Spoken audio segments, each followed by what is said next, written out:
Muraho neza shuti bakunzi ba Home News TV. Tugarutse muri studio kubagezaho amakuru menshi kandi agiye atandukanye. Kuri uyu mugoroba rero ikiri kuvugwa cyane ni mu burasirazuba bwa Repubulika ya Demokarasi ya Kongo hongeye kumvikana inkuru y'akababaro. Ni inkuru yo gusuzugura no kwandagaza uwahoze ari perezida w'iki gihugu uwo bita Joseph Kabila Kabange. Abajepe barenga 200 bagose urugo rwe ruraho bita Irubumbashi, abantu bose bikanze mu bwoba bwabishe. Ibindi bitero biremereye cyane byongeye kubera ikaba hafi bugufi cyangwa se mu nkengero z'umujyi wa Bukavu. Ibintu byongeye kuba birahindura isura. Wabita Karidinali Ambongo yongeye nanone nawe kugarukwaho ku buryo bukomeye cyane. Ubu tuvugana muri Repubulika ya Demokarasi ya Kongo umuriro urimo raka. Ibintu byongeye kuba bitutumba cyase umwuka w'intambara wongeye kuzamuka cyane nyuma yaho Karidinali Ambongo noneho abihuhuriye akavuga ko Repubulika ya Demokarasi ya Kongo n'u Rwanda amasezerano byasinanye i Washington DC ari ikinyoma. Abenshi batangiye kumwamagana rwose. Ibintu byahinduye isura. Turaje tubigarukeho byose rero muri aya makuru yacu, turababwira byose mukomeje kugenda mwumva n'ibyo mutumvishe tuba tubifite hano rwose 5 kwa 5. Reka nizere ko mumeze neza. Nizere ko kandi aho muri hirya no hino mwese mwaba muri bashyashya cyase musanzwe mubana natwe mugiye kudufasha gukuza umuyoboro wacu kugira ngo tujye tubana 5 kwa 5, mukanda kuri subscribe, like, share ndetse na comment. Imana ikomeze rero ibarindi bamira amahoro n'imigisha. Reka dutangirane n'amakuru yacu twihuta cyane. Amakuru yacu rero muranyemerera tuze kuyahera hano ku bijyanye n'imirwano muri teritwari ya Kabare.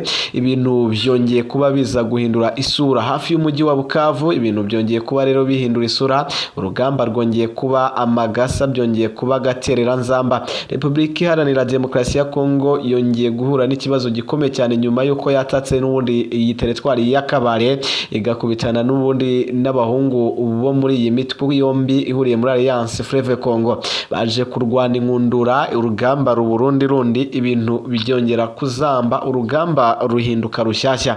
Abasirikare bo ku ruhande rwaye mu 23 baje nabo guhangayikishwa n'ibitero biremereye cyane byaje kuzamo n'imodoka z'intambara ziremereye cyane zirimo za Tata Burende ndetse n'ibindi birimo bya BM. Gusa ku masagera ku gicamunsi nibwo baje kwikoza hirya bazana bamwe mu basirikare bakomeye cyane barimo Colonel Imani Nzenze akurekurira igikompora gitwika izambere. Ubundi Repubulika ya Demokarasi ya Kongo itangira gusubira inyuma, itangira kuyabangira ingata. Ababonye neza urwo rugamba na n'ubu ngubu bahahamutse, ntabwo bari kubasha kuvuga, ntabwo bari kubasha rwose no kweguka kuko batinye, basusumiye. Abaturage bo muri ibyo bice ubwoba ni bwinshi cyane, baratinya ko anytime noneho haza gukoreshwa izindi mbaraga z'umurengera mu kugaruka kugaba ibitero hano ihuriro rya Repubulika ya Demokarasi ya Kongo n'ubundi byarigabye. Munyemere rero mu gihe tukiri kuri iyi ntambara tubabwire ko n'ubundi no muri Masisi naho hongeye kubera urundi rugamba. Masisi hongeye kumvikana ibindi bitero nabyo bitoroshye cyane, ariko ku ruhande rwa 23 basanze biteguye. Ingabo zawa zarendo zabatunumuye zibagabaho n'igitero kiremeye cyane zirekura imiriro, ariko 23 iza gukora iyo bwabaga igisubiza inyuma. Hari ibitero rero byinshi biri kugenda bibagabwaho umunsi ku munsi umusubirizo. Gusa ku ruhande rw'izina za Sarambwe nabo bagakora uko bashoboye kose. Ibitero by'uyu munsi byiganjemo umwihariko wabyo ko ari abarundi cyane bagiye babiyobora, nk'ibi byabereye muri Kabare hafi ya Bukavu. Abarundi nibo bari bafashemo, dore ko muri iyi minsi bari kubatakagiza. Barababwira ko rero bari gukora akazi gakomeye cyane, nabo ubundi so kwataka rwose bakiyahura. Reka tuve kuri ibi bitero tugaruke kuri Joseph Kabila Kabange. Urugo rwe ruherereye i Rubumbashi rwamaze kuba ruterwa ku buryo bukomeye, rurasakizwa n'abayobozi n'ubundi batumye abajepe barinda mukuru w'igihugu bagera kuri 200. Bikanze rero n'ubundi ko uyu mugabo ngo yaba yahaciye muri helikopter, ubundi bahita bafata indege zihuse cyane. Bageze hafi yaho bafata amajipe cyangwa imodoka za gisirikare n'amakamyo, bahita binjira uru rugo. Abo basanzemo bose rero bahise babakubura, barabirukana, yaba baharinda yaba n'abakozi babo bisanzwe. Uru rugo rero n'ubundi rugaragara aho bitsa muri Kashamata aho ngaho n'ubundi ni muri Lubumbashi mu ntara ya Katanga aho ibi byose byabereye. Reka twinjire muri iki gikorwa n'ubundi cyatunguranye cyateye n'ubundi impungenge rubanda nyamwinshi. Umuryango uharanira n'ubundi uburenganzira bwa muntu hara muri Kongo wamaganye iki gikorwa cyakozwe n'ubundi uvuga ko kinyuranyije n'amategeko. Kugeza ubu ngubu rero n'ubundi ngo nta gukurikiranwa mu bucamanza kwigeze gutangazwa ku wahoze n'ubundi ari Perezida Joseph Kabila Kabange.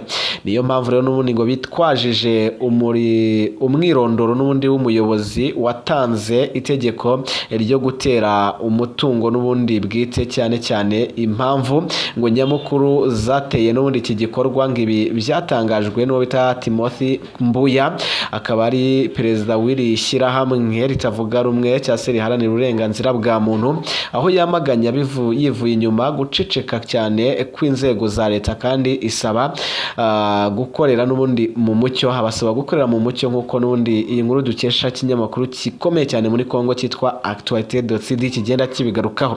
Uyu muyobozi rero yagiye abyamagana avuga ko ubu ngubu ari ukurengera. Uyu Mbuya yakomeje agira ati rero ibyabaye Kashamata birakomeye cyane, ntabwo ari ibintu byo guceceka, byari ugucengera kwa gisirikare gukomeye cyane ndetse kwateguwe bitari ibintu bitunguranye ngo kandi bishyirwa no mu bikorwa nta n'ishingiro bifite.